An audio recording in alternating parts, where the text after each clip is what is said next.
Ma'am please लाश को हाथ मत लगाइए मैम। एक मिनट मैम आप मैम लाश को हाथ मत लगाइए please. Ma'am ma'am please please ma'am संभालिए अपने आप को। चाकू घोंप के मारा है? नहीं सर, चाकू घोंप के नहीं, गोली मार दी गई है। गोली? तो ये चाकू का निशान? सर ये चाकू का निशान नहीं है, तलवार का निशान है। Cut cut cut cut cut यार सुदेश, पूरा टेक खराब कर दिया यार। हाँ सर पता है, लेकिन ये तलवार नहीं निकल रही है। देखिए आप खुद अटक गई है, ये देखिए।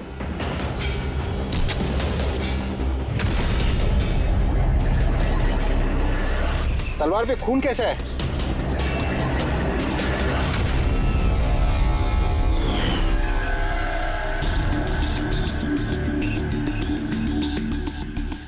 मतलब ये बॉडी जमीन में पहले से दफन थी? जी सर। पेट पे गोली लगी है मैम प्लीज। और छाती पे कहीं भी एग्जिट वुंड नहीं है, मतलब गोली अभी भी अंदर है, बाहर नहीं गई है। सर दूर से गोली मारी होगी और पीठ पीछे धोखे से गोली मारी होगी। या धोखे से मारी है या फिर ये किसी को देख के भाग रहा था यहाँ से। ये औरत इनकी बीवी है? जी सर, ये जो लाश है रविंदर की है, ये उनकी आईडी है और इनकी बीवी मालती।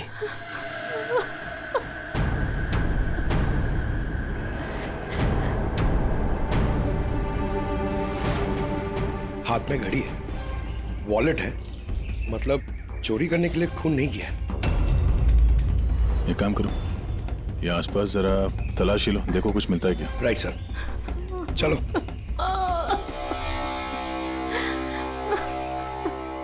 आपने आखिरी बार अपने पति को कब देखा था? आज सुबह 10 बजे। क्या काम करते थे वो? मकान किराए पे छुड़वाते थे और बिकवाते भी थे।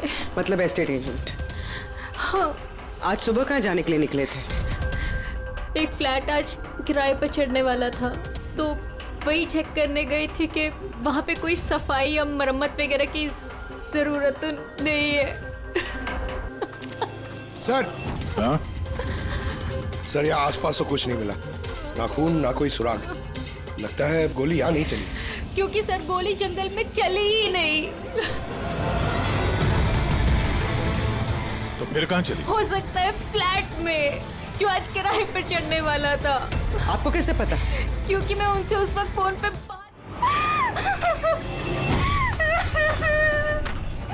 कोई है, बचाओ, बचाओ, कोई है, प्लीज मदद करो।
दया, what a surprise!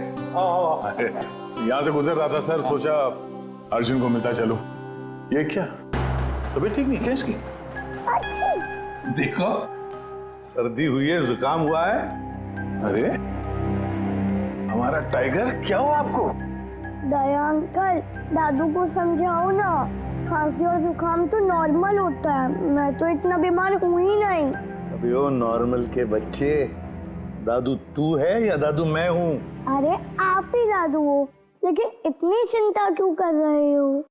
इतनी चिंता क्यों कर रहा हूँ? 10 साल से गायब थे तुम, गायब।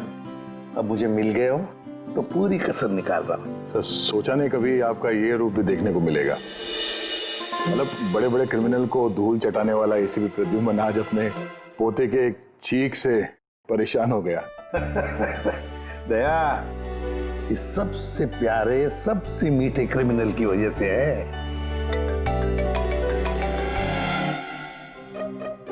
क्या हुआ? फोन कहाँ है? अर्जुन बेटा, लगता है आपके फोन में ना मेरा एक कॉल आ रहा है ना? तो मैं वो कॉल रिसीव कर लूं? पहले चॉकलेट दो। अरे आज तो मैं ऐसे ही आ गया था, अगली बार मैं चॉकलेट लेके आऊंगा। ओके।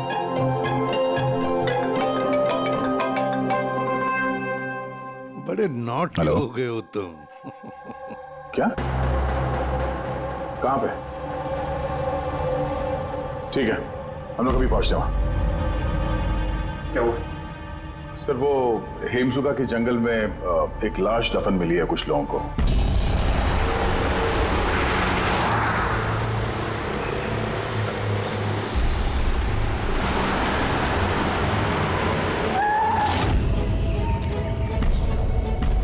मैम प्लीज, लाश को हाथ मत लगाइए मैम। एक मिनट मैम, आप मैम, लाश को हाथ मत लगाइए प्लीज।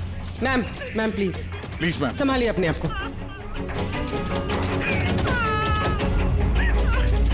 चाकू घूप के मारा है? नहीं सर, चाकू घोप के नहीं, गोली मार दी गई है। गोली? तो ये चाकू का निशान? सर, ये चाकू का निशान नहीं है, तलवार का निशान है। Cut cut cut cut cut. यार सुदेश, पूरा टेक खराब कर दिया यार। हाँ सर पता है, लेकिन ये तलवार नहीं निकल रही है, देखिए आप खुद, अटक गई है। ये देखिए।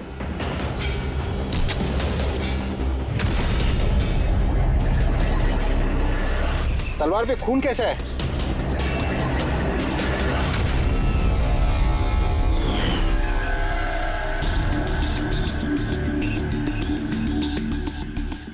मतलब ये बॉडी जमीन में पहले से दफन थी? जी सर। पेट पे गोली लगी है मैम प्लीज। और छाती पे कहीं भी एग्जिट वुंड नहीं है, मतलब गोली अभी भी अंदर है, बाहर नहीं गई है। सर दूर से गोली मारी होगी और पीठ पीछे धोखे से गोली मारी होगी। या धोखे से मारी है या फिर ये किसी को देख के भाग रहा था यहाँ से। ये औरत इनकी बीवी है? जी सर, ये जो लाश है रविंदर की है, ये उनकी आईडी है, और इनकी बीवी मालती।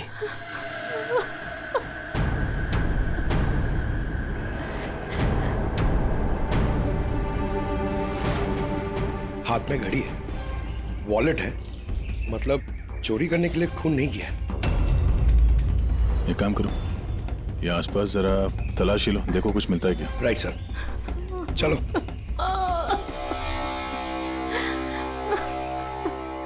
आपने आखिरी बार अपने पति को कब देखा था? आज सुबह 10 बजे। क्या काम करते थे वो? मकान किराए पे छुड़वाते थे और बिकवाते भी थे। मतलब एस्टेट एजेंट। हाँ। आज सुबह कहाँ जाने के लिए निकले थे? एक फ्लैट आज किराए पर चढ़ने वाला था, तो वही चेक करने गई थी कि वहाँ पे कोई सफाई या मरम्मत वगैरह की जरूरत तो नहीं है। सर। हाँ? सर यहाँ आसपास तो कुछ नहीं मिला, ना खून ना कोई सुराग। लगता है गोली यहाँ नहीं चली। क्योंकि सर गोली जंगल में चली ही नहीं। तो फिर कहाँ चली? हो सकता है फ्लैट में, जो आज किराए पर चढ़ने वाला था। आपको कैसे पता? क्योंकि मैं उनसे उस वक्त फोन पे बात कर रही थी। बेबी, मैं पूछ रही थी कि सब्जी कौन सी खाओगे? लंच का तो पता नहीं, मगर स्वीट डिश में क्या लूंगा वो मालूम है। मैंने स्वीट डिश नहीं, मैंने सब्जी पूछी है। सब्जी कौन सी खाओगे? अरे कुछ भी बना लो, तुम्हारे हाथ का तो कड़वा करेला भी अच्छा लगता है। तो आज फिर आपको कड़वा करेला ही खिलाती हूँ। अच्छा बेबी, मैं फ्लैट पहुंच गया हूँ, थोड़ी देर में कॉल करूँ तुम्हें? ये क्या? मारना मत मुझे। हेलो हेलो, मुझे मत मारना। नहीं। रविंदर, हेलो, क्या हुआ? तुम कुछ बोल क्यों नहीं रहे? हेलो।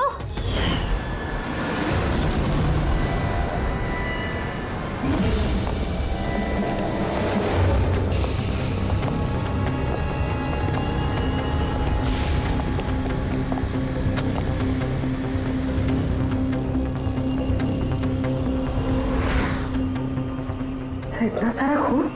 लाश को अगर यहाँ से ले जाया गया था तो फिर किसी ने देखा कैसे नहीं? पंकज, जरा वॉचमैन को बुलाओ।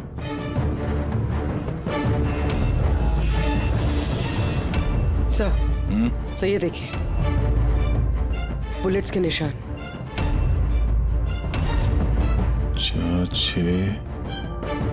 13 बुलेट्स और एक गोली रविंदर को लगी। तो क्या 14 गोलियां चली थी क्या यहाँ पे? पूर्वी जरा अंदर चेक करो, देखो कुछ मिलता है क्या।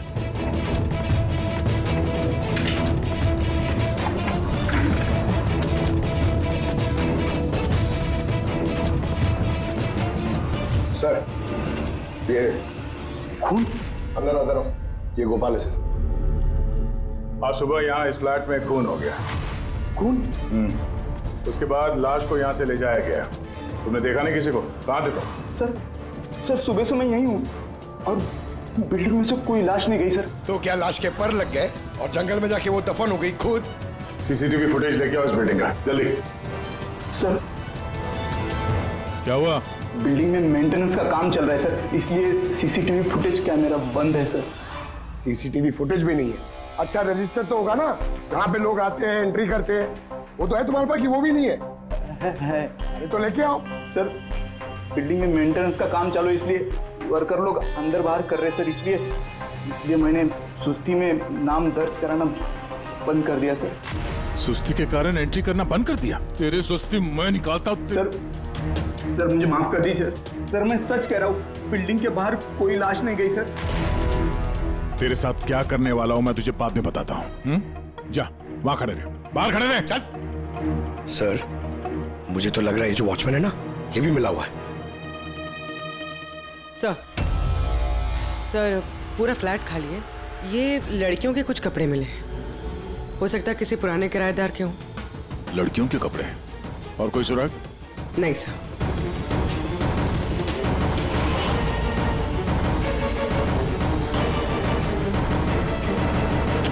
लॉक एकदम सही सलामत है, टूटा हुआ नहीं है, कोई फोर्स एंट्री नहीं है। सर अगर ये पता चल जाए कि ये फ्लैट की चाबी किस किस के पास हो सकती है तो मुजरिम तक पहुंचना आसान हो सकता है। फ्लैट की चाबी मकान के मालिक के पास होगी, या फिर किसी पुराने किराएदार के पास, या फिर किसी ऐसे आदमी के पास जिसने इस फ्लैट की डुप्लीकेट चाबी बना ली हो। पूर्वी इस मालती से पता करो कि यहाँ इस फ्लैट में पुराने कौन कौन किराएदार थे। सालुंकी तेरे कहने के मुताबिक रविंद्र पर जो गोली चली वो फ्लैट में नहीं चली? हाँ बस मैं यही कह रहा हूँ। अरे गोली उस फ्लैट में नहीं चली तो फिर कहाँ चली? उसकी वाइफ ने हमें उसी फ्लैट के बारे में बताया और वहां इतना सारा खून मिला हमें। दरअसल जो खून फ्लैट में मिला है वो खून रविंदर का है ही नहीं। रविंदर का नहीं तो फिर किसका खून है सर? मेरे ख्याल से ये पता लगाना तो आप लोगों का काम है। यानी एक और लाश ढूंढनी पड़ेगी। एक नहीं अभिजीत, 4 लाशें। क्राइम सीन पे जो खून मिला है वो 4 अलग अलग लोगों का खून है। 4 अलग अलग लोगों का खून, लेकिन उनमें से कोई भी खून रविंद्र का नहीं है। तो मतलब 5 खून हुए। हाँ फ्रेडी, 5 लोगों का। तो हो सकता है कि जब ये खून खराबा हो रहा था उस फ्लैट में तो रविंद्र वहां पर पहुंच गया और उसने सब कुछ देख लिया। हाँ सर, गलत वक्त पे गलत जगह पे पहुंच गया वो और खूनी के हाथों मारा गया वहां। सर फिर तो वो बाकी की 4 लाशें भी खूनी ने जंगल में ही दफनाई होगी। मगर 4 लाशें बिल्डिंग से कौन लेके गया होगा और कैसे? किसी ने तो देखा होगा। सर सर मालती ने मुझे किराएदारों की डिटेल्स दी। ये फ्लैट 3 साल पहले ही किराए पे चढ़ा था और अब तक सिर्फ 2 लोग रह चुके हैं वहां पे। एक है कबीर जो 1 साल पहले वहां रह रहा था। हाँ सर, रिटायरमेंट के बाद कबीर जी वहाँ अकेले रहते थे और फिर अमेरिका शिफ्ट हो गए अपनी बेटी के पास। और दूसरा है आकाश। 3 महीने में ही उसे फ्लैट से निकाल दिया गया। आसपास वालों की काफी कंप्लेंट्स थी उसके खिलाफ क्योंकि वो एक शराबी था। सर इन दोनों के पास फ्लैट की चाबी हो सकती है और फ्लैट के मालिक के पास। फ्लैट का मालिक कौन है? सर मालिक ऑस्ट्रेलिया में रहता है और 3 साल से इंडिया नहीं आया। ये रविंद्र जी उनके अकाउंट में किराए का पैसा डायरेक्ट ट्रांसफर करते थे। तो फिर मुझे ये आकाश ही गड़बड़ लग रहा है। आकाश मम्मी सोने दो ना। ओए, ठंडे नशे से बाहर आ। मैं मम्मी दिखता हूँ देखो, सीआईडी ऑफिसर हूँ मैं। अरे वाह, बारिश हो रही है। Where is my umbrella? खड़ा करो उसे, खड़ा करो। Where is my umbrella? उठो। चल इधर। आकाश जी उठिए, सीआईडी वाले आए हैं आपसे पूछताछ करने। Good morning. Good morning. Good morning. बात आ रही है, इसको इलायची खिलाओ। मुझे मालूम था सीआईडी वाले एक दिन आएंगे मेरे पास। मालूम था मतलब? रविंदर के खून में तेरा हाथ है? हाँ? रविंदर? हाँ? कौन रविंदर? मैं किसी रविंदर को नहीं जानता। तो रविंदर को नहीं जानता? तो फिर ये क्यों बोला कि तुझे पता था कि सीआईडी यहाँ पे आने वाली है?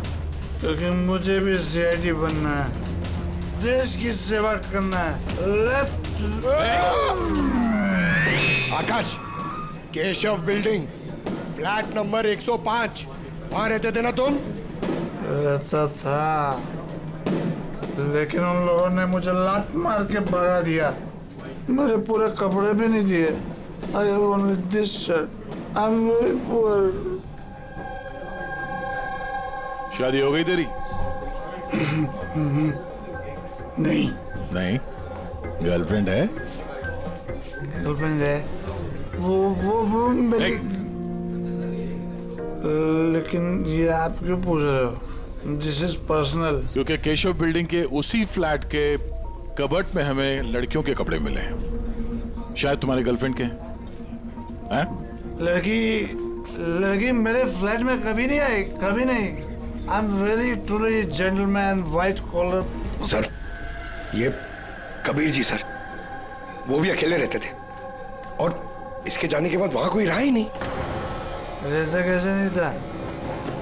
जब मैं अपना बाकी का सामान लेने गया था ना, तो वहाँ 2 लड़कियां थी।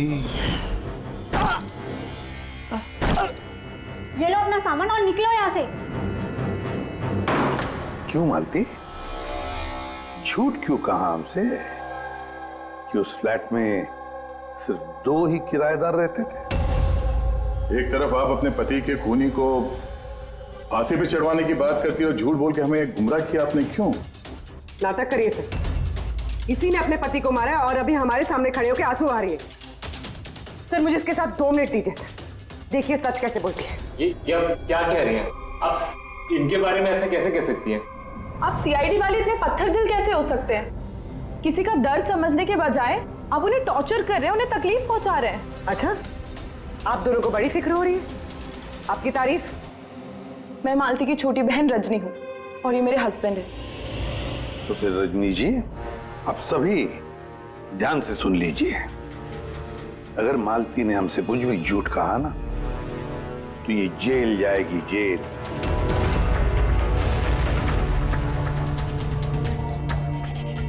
हाँ सर, मैंने झूठ बोला था क्योंकि सर बहुत सारे किराएदारों के हमने रजिस्ट्रेशन नहीं कराए थे।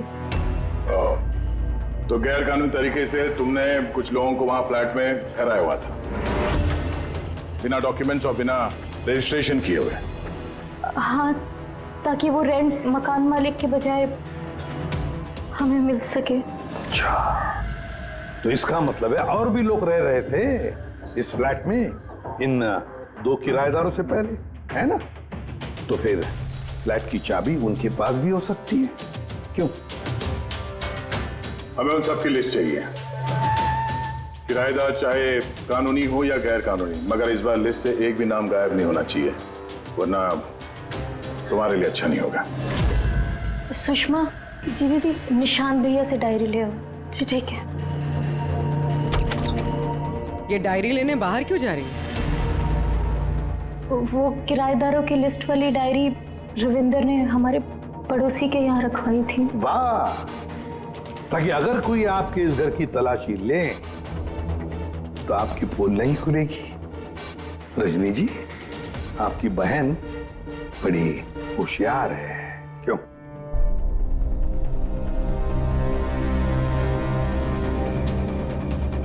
मालती भाभी, ये डायरी मंगाई क्या?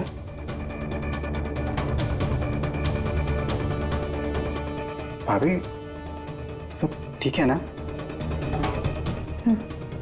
सर, हाँ, 8 और लोग हैं। 8 लोग हैं। इनकी कुंडली निकाल लो, खूनी इनमें से कोई एक हो सकता है। सर, लिस्ट में जितने भी लोग हैं उनसे कांटेक्ट नहीं हो पा रहा है। हाँ सर, कुछ नंबर गलत हैं और कुछ बदल गए हैं। मतलब डेड एंड। सिक्योरिटी गार्ड से क्या पता चला? सर वो वही कह रहा है सर, इसलिए 4 लाशें क्या, इसलिए तो 1 लाश भी नहीं देखी जाते हुए। अजीब बात है सर, उस बिल्डिंग से बाहर जाने का रास्ता तो एक ही है। अगर लाशें वहां से बाहर ले जाई नहीं गई है तो लाशें गायब कहाँ हो गई? ये सब मेरी वजह से हुआ है बॉस। आई एडमिट, मेरी गलती है। तेरी गलती है? ये लो, द ग्रेट डॉक्टर साहब की भी गलती करते हैं। हाँ क्यों नहीं, बड़े से बड़ा आदमी कभी न कभी गलती कर देता है बॉस। अच्छे से अच्छा क्रिकेटर भी 0 पे क्लीन बोल्ड होता है, तो मुझसे भी हो गई यार। तो सर आपको 0 पे आउट किसने किया? उस खून ने जो फ्लैट में मिला था। उन 4 मरे हुए लोगों का खून? यही गलती हो गई बॉस मुझसे। दरअसल वो 4 लोग मरे हुए थे ही नहीं। क्या मरे हुए नहीं थे? मतलब मरे हुए नहीं थे मतलब जिंदा थी। पता, जब मैंने उन 4 खून को अच्छी तरह से टेस्ट किया तो मुझे क्या मिला? स्टोरेज लीजेंस। अब पंकज, तुम जरूर ये पूछना चाहोगे कि सर ये स्टोरेज लीजेंस क्या होता है? अरे कमाल है सर, मैं आपसे यही पूछने वाला था। मुझे मालूम था। रेड ब्लड सेल्स जब अपना बदलाव करते हैं स्टोरेज के दौरान, उसे कहते हैं स्टोरेज लीजन। तो वो जो 4 किस्म के खून हमें वहां से मिले थे वो ताजा नहीं थे, स्टोर्ड थे। एग्जैक्टली। शायद किसी ब्लड बैंक वगैरह से लाया गया होगा। उन 4 ब्लड सैंपल्स में मुझे 4 अलग अलग किस्म की बीमारियों के लक्षण मिले हैं। एक में HIV, दूसरे में ल्यूकेमिया, तीसरे में हार्पिस और चौथे में डायबिटीज।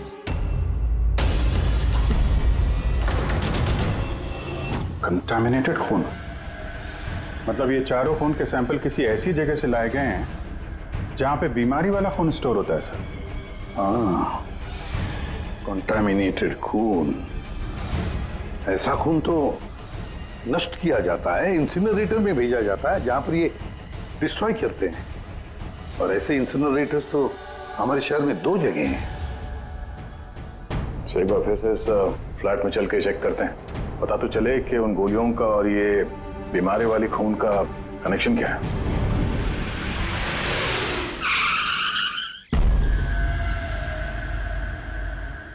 केस तो कुछ ज्यादा ही उलझता जा रहा है। अगर यहाँ इस फ्लैट में किसी को नहीं मारा गया था तो इतना सारा खून यहाँ जमीन पे क्यों पड़ा हुआ है और दीवार पे ये गोलियां क्यों चलाई है? हाँ? सर जो गोलियों के निशान है वो सिर्फ इस दीवार पर है, इसका क्या मतलब है? इसका मतलब गोली चलाने वाला यहाँ खड़ा था, यहाँ से उसने गोली चलाई।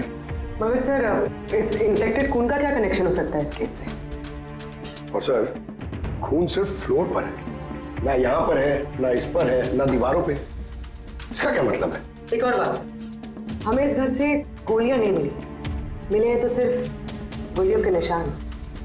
इसका मतलब है कि मुजरिम ने यहाँ इसको कमरे को साफ करने की कोशिश की है मगर पूरी तरह साफ नहीं कर पाया, उससे पहले उसे जाना पड़ा। क्यों? एक काम करो, स्प्रे लेके आओ, दीवार पे स्प्रे मारो, पता तो चले कि यहाँ पे है क्या।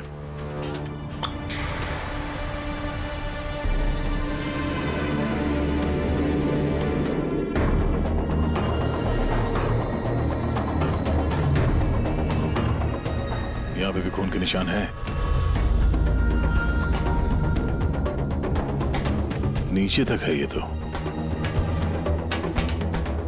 सिवाय इस जगह के। सर ये देखिए, गोलियां यहां लगी हुई हैं, लेकिन गोली का निशान यहां पर नहीं है।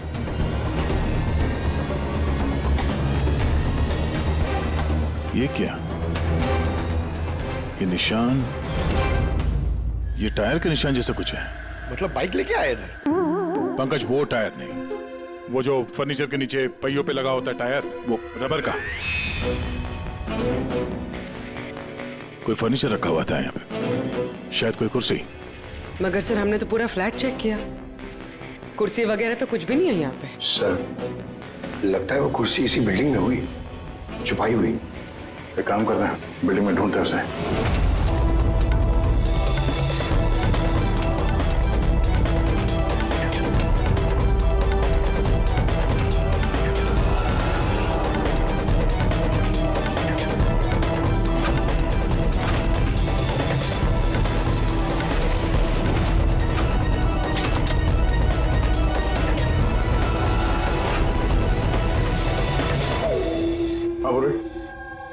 मिल गई कुर्सी।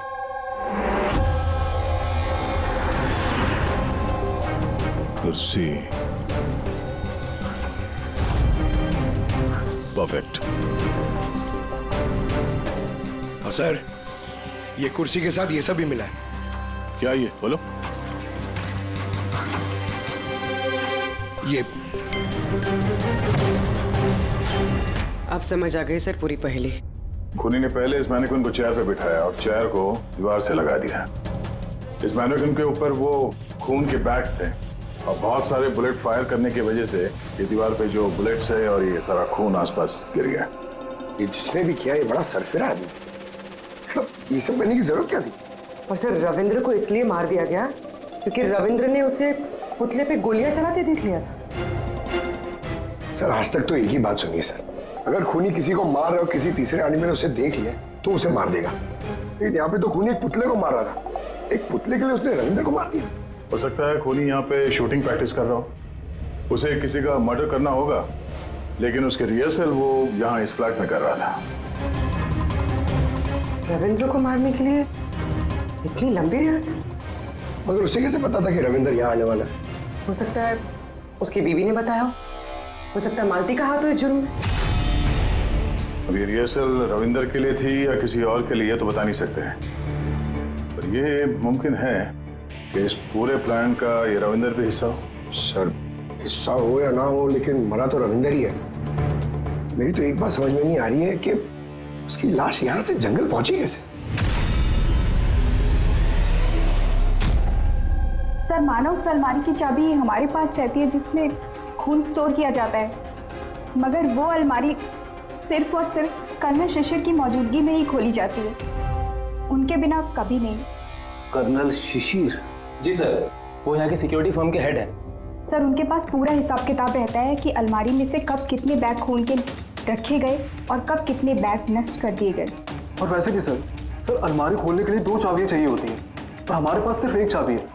सर, दूसरी चाबी कर्नल साहब के पास रहती है हमेशा से। मतलब कर्नल साहब भी अकेले ये अलमारी नहीं खोल सकते क्योंकि दूसरी चाबी आपके पास है ना? नहीं सर, उनके पास दोनों चाबियां होती हैं, जैसे हमारे मालिक विनोद सर के पास होती है। और विनोद सर, आपके मालिक वो कहाँ हैं? सर, वो ग्रीस गया है अपनी फैमिली के साथ वैकेशन मनाने।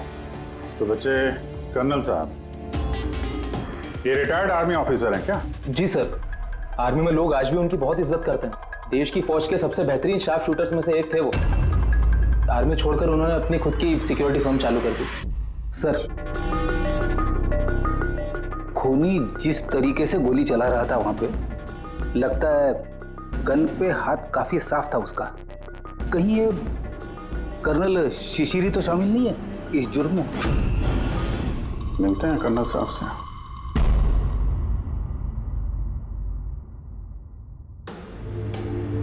पंकज, एक बात बताओ, अगर तुम्हें किसी पे गोली चलाने की प्रैक्टिस करनी है तो वो कैसे करोगे? और फायरिंग रेंज जाऊंगा और प्रैक्टिस करूंगा सर। एग्जैक्टली, मैं भी वही करूंगा। कोई भी नॉर्मल इंसान यही करेगा, फायरिंग रेंज पे जाएगा और टारगेट प्रैक्टिस करेगा। लेकिन खूनी ने रिहर्सल करने के लिए इतना झमेला क्यों उठाया? हाँ सर, पहले इस फ्लैट में चोरों की तरह घुसना, फिर मैनिक्विन को यहाँ बिठाना, खून के बैग चुराना, सिर्फ प्रैक्टिस के लिए।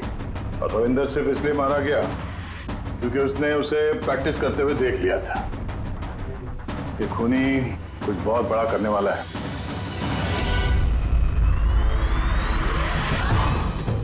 पूरी ट्यूशन देना सर।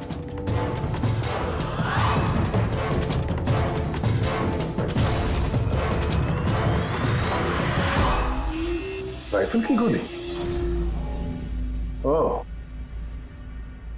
इसका मतलब है गोली चलाने की प्रैक्टिस कोई यहाँ फ्लैट के अंदर से नहीं कर रहा था, कोई दूर बैठ के प्रैक्टिस कर रहा था राइफल की गोली से। हाँ सर, क्योंकि अगर राइफल नजदीक से चलाई होती तो गोली आर पार निकल जाती, कुर्सी भी नहीं हटकती। अब समझ में आया मर्डर रिहर्सल के लिए इतनी प्रैक्टिस क्यों। जिसका खून होने वाला है उस पे गोली कहीं दूर से चलने वाली है, कहीं दूर से। सर, आपके कहने का मतलब है कि गोली वहां वो बिल्डिंग से चली है? इतनी दूर से गोली चलाना मुमकिन है? वही तो, मतलब वहां से नहीं तो और कहां से चली होगी? पंकज एक काम करो, लेजर बीम लो और उस चेयर पे जो गोली का छेद है ना, उसके पीछे से वो लेजर पास करना, एकदम सामने, पता तो चले गोली चली कहां से।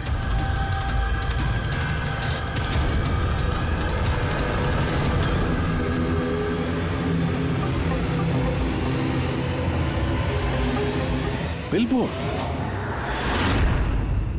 कोई बिलबोर्ड से गोली कैसे चला सकता है, वो भी सड़क के बीचों बीच? कमाल है, सीआईडी वाले मेरे घर पे पहली बार आए हैं, वो भी मेरे आर्मी के दिनों की तारीफ करने नहीं बल्कि खून के लिए मुझ पे इल्जाम लगाते हैं। इल्जाम नहीं लगा रहे हैं, सिर्फ अपनी ड्यूटी कर रहे हैं, और ड्यूटी की अहमियत आप जैसे फौजी से बेहतर कौन समझ सकता है। तो आपको ये भी पता होगा अभिजीत बाबू कि आपके और मेरे जैसे सिपाही देश की रक्षा करते वक्त अपनी जान दे देते हैं, लेकिन अपने देश से और अपने काम से कभी गद्दारी नहीं करते हैं। देखिए, ना तो मैंने उस खून की चोरी की है और ना ही मैंने किसी का खून किया है। वैसे अपने फौज के दिनों में आपने बॉर्डर पे तो कई दुश्मनों को मारा होगा। दुश्मनों की जान लेने में और मासूमों की जान लेने में जमीन आसमान का फर्क होता है, और आपने भी तो कई गुनहगारों को मारा होगा अपनी ड्यूटी के दौरान। क्यों, ये फर्क समझ नहीं आता आपको? आता है, लेकिन ये समझ में नहीं आ रहा कि चाबी सिर्फ आपके पास है, तो फिर वो खून चोरी कैसे हो? उसकी इंक्वायरी मैं कर रहा हूं, जैसे ही मुझे पता चलेगा मैं आप लोगों को बता दूंगा। अच्छा, क्या ऐसा नहीं हो सकता कि आपकी उन चाबियों की किसी ने डुप्लीकेट चाबी बनवा ली हो? बिल्कुल नहीं। अनुशासन समझते हैं आप? डिसिप्लिन। आर्मी की ट्रेनिंग में डिसिप्लिन का बहुत बड़ा महत्व होता है, और आज भी मैं अपनी जाती जिंदगी में उस डिसिप्लिन का पालन करता हूं। ये चाबी मुझसे 1 मिनट भी दूर नहीं होती, इसलिए असल जिंदगी में तो क्या, ख्वाब में भी कोई इसका डुप्लीकेट नहीं बनवा सकता। ठीक है, आपका स्टेटमेंट तो सुन लिया, लेकिन अभी तक ऐसा कोई सबूत नहीं मिला जिससे आप पूरी तरह निर्दोष साबित हो सके। इसलिए जब तक ये केस सॉल्व नहीं होता, यहाँ आना जाना लगा रहेगा।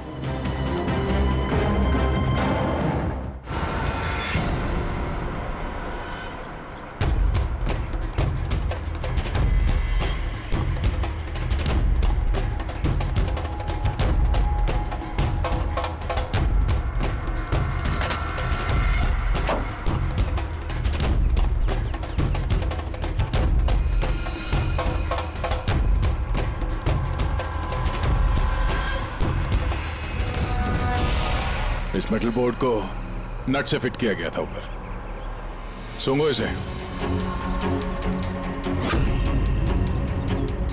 ये तो गन पाउडर है सर।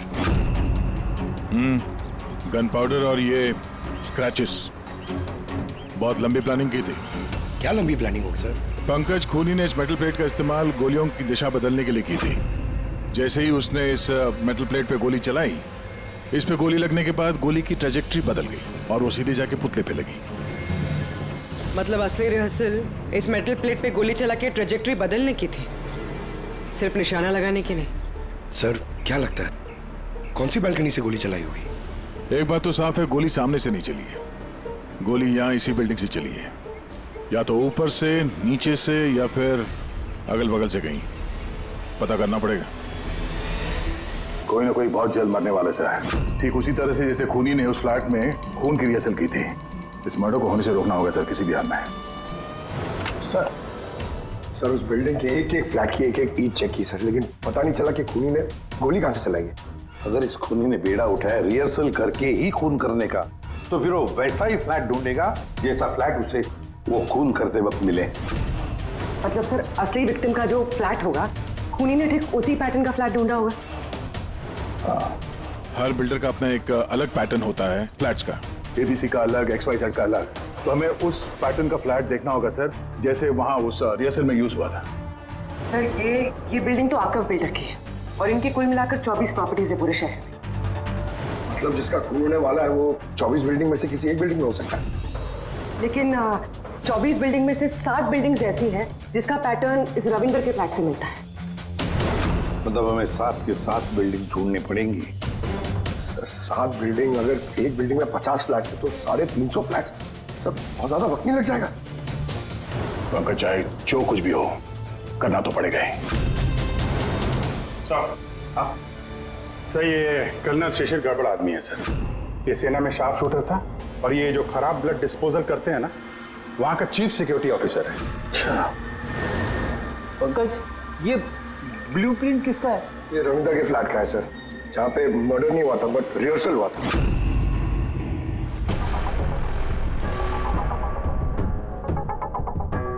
ये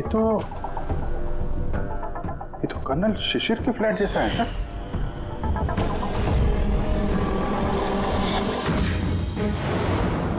क्या? हाँ सर, ये फ्लैट का लेआउट बिल्कुल कर्नल शिशिर के फ्लैट जैसा है। ये चेयर पे मैनिक्विन है, ऐसे ही चेयर पे वो रोज शाम को 4 बजे चाय पीता है सर। ठीक शाम को 4 बजे मैं इस सोफे पर बैठकर अपनी चाय पीता हूँ। ओह, तो खूनी कर्नल शिशिर को मारने का प्लान बना रहा था। 4 बजने वाले हैं, वो कर्नल शिशिर को मारेगा, वो भी आज ही मारेगा। उसे पता है कि हम सीआईडी वाले उसके पीछे पड़े हैं। जल्द से जल्द कर्नल शिशिर तक पहुंचना होगा।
क्या कर रहे हैं? जल्दी जल्दी इधर।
सॉरी सॉरी सॉरी सॉरी, तुम्हारी जैकेट गंदी हो गई।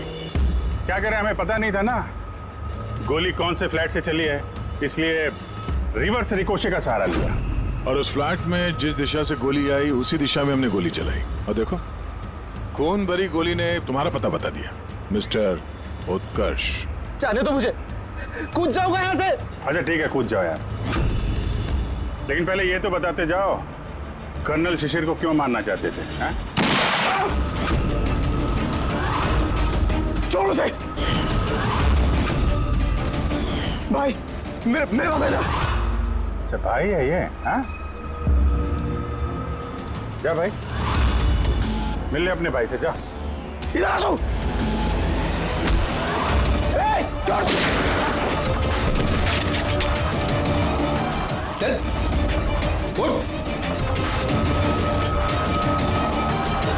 निशांत, निशांत और उत्कर्ष, तुम दोनों भाई हो। पर किस बात का बदला लेना चाहते थे तुम लोग कर्नल शिशिर से? कि बाप की मौत का। इस आदमी ने हम दोनों के सामने हमारे बाप की जान ली। तुम दोनों दीपक के बच्चे हो? मैं आज भी नहीं भूल सकता, जिंदगी में पहली बार ट्रिगर पे उंगली रखते वक्त मेरे हाथ कांपे थे, क्योंकि मैं दो मासूम बच्चों के सामने उनके बाप को नहीं मारना चाहता था। दीपक एक आतंकवादी था, और अगर मैं उसे नहीं मारता तो उसने जो बम रखा था शहर में, उससे कई मासूम लोग मारे जाते। मर जाते तो मर जाते, कम से कम हमसे हमारा बचपन तो नहीं छीनता। इतना प्यार करते थे हम अपने पापा से। ने उसी दिन कसम खा ली थी कि इस आदमी को हम वैसे ही मारेंगे, वैसे ही राइफल से। इसलिए मैंने पता लगाया कि तुम कहाँ काम करते हो, और फिर उसी कंपनी में नौकरी कर ली। तुम्हारे घर का एड्रेस भी पता लग गया, और फिर किसी ना किसी बहाने तुम्हारे घर आकर मुझे तुम्हारा डेली रूटीन पता लग गया। और उसके बाद मैंने एक ऐसे फ्लैट की तलाश शुरू कर दी जिसका डिजाइन और लेआउट बिल्कुल उसके फ्लैट जैसा हो। जैसे ही मुझे रविंदर का फ्लैट मिला, मैं उसके पड़ोस में शिफ्ट हो गया। मैंने उससे दोस्ती कर ली, और दोस्ती के बहाने उसके घर आते जाते उसके घर की डुप्लीकेट चाबी बनवा ली तुमने? हाँ? और फिर मैंने उस खून वाली अलमारी की भी डुप्लीकेट चाबी बनवा ली, कंपनी के मालिक की चाबी की मदद से, उनके ग्रीस जाने से पहले। जब रविंद्र फ्लैट में आया तब क्या हुआ? उसने मैं मर्डर का रिहर्सल करते हुए देख लिया। अगर मुझसे नहीं मारते तो हमारा पूरा प्लान चौपट हो जाता। और फिर निशांत उसे घर के बाहर लेकर गए। सुन, ज्यादा होशियारी की ना तो वहीं गोली दाग दूंगा। चल बंद कर दरवाजा। और मैं पीछे घर के अंदर ही रुक गया साफ सफाई करने के लिए। उसके बाद निशांत रविंदर को जंगल लेके गया और वहीं पे मार डाला, और उसकी लाश भी वहीं दफना दी जंगल में। हाँ, अगर वो बेवकूफ लोग वहां फिल्म की शूटिंग नहीं कर रहे होते तो तुम लोग को ये लाश मिलती भी नहीं। भूल गए तुम कि कोई भी गलत काम, कोई भी जुर्म छुप कर नहीं रह सकता, सामने आता ही है। एक बात बताओ उत्कर्ष, फ्लैट की साफ सफाई करने के बाद भी वहां पर खून कैसे मिला? क्योंकि इससे पहले मैं पूरी सफाई करता, आप लोग वहां पर आ गए। मैंने दीवार से गोली निकाली, उसके ऊपर का खून साफ करा, टेरेस पर कुर्सी और मैनिक्विन रखकर वापस आ ही रहा था कि वहां आप लोग आ गए। अब जेल की सलाखों के पीछे बैठकर बदले की आग में क्या खोया क्या पाया, ये सोचते बैठना, कानून तुम्हें कड़ी से कड़ी सजा देगा।